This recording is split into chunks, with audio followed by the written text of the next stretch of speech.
వంటింటి కుందేలని నోటికొచ్చినట్లు కారుకూతలు కూస్తూ చెత్తవాగుడు వాగే శత్రు సేనలకు యుద్ధరంగంలో నా పదునెక్కిన కరవాలంతో బదులిచ్చి పొలిమేరలు దాటేలా ఉరికిచ్చి నా సైన్యాన్ని గెలిపించి నా సత్తా ఏమిటో చూపించి ఎగతాళి చేసిన నోళ్లతోనే జయ హో వీర నారీమణి అంటూ వినయంగా తల వంచి పొగిడేలా చేసిన తెలుగు బిడ్డను, సువిశాల కాకతీయ సామ్రాజ్య చరిత్రలో ధ్రువ తారగా వెలిగిన మహారాణిని, గణపతి దేవుని గారాల ముద్దు బిడ్డని, రాణి రుద్రమదేవిని.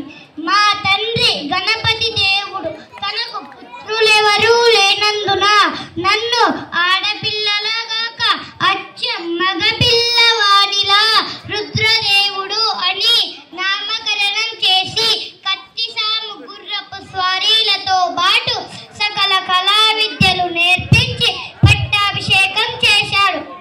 సింహాసనంపై ఒక స్త్రీ కూర్చుంటే ఓర్చుకోలేని నీచులు నికృష్టులు అయిన కొందరు సామంతులు మా దాయాదులు ఏకమై కుట్రలు కుతంత్రాలు పన్ని తిరుగుబాట్లు లేవదీస్తే నా భుజశక్తితో దీయుక్తితో సమర్థవంతంగా అన్నింటినీ అణిచివేసి తెలుగు జాతినంతా ఏకం చేసి దక్షిణాపథంలో సువిశాల సామ్రాజ్యాన్ని స్థాపించాను.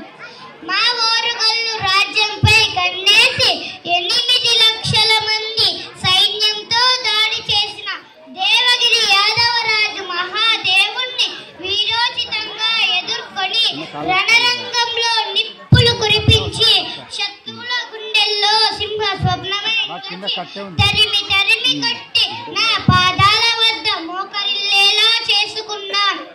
నేను యుద్ధరంగంలో కాలు మోపితే శత్రువులు భయంతో తోక ముడుస్తారు. నా వీర గర్జన వింటే వాళ్ళపై ప్రాణాలు పైనే పోతాయి. రణరంగంలో ఎటు చూస్తే అటు నేనై వీర విహారం చేస్తుంటే గడగడ గడ వణికిపోతారు.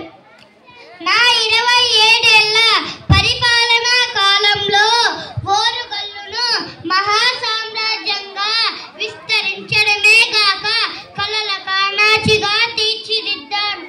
సంగీతం, సాహిత్యం, శిల్పం, నృత్యాలకు పెద్ద పీట వేశాను. పేరిణి తాండవం ఆవిర్భవించింది. మా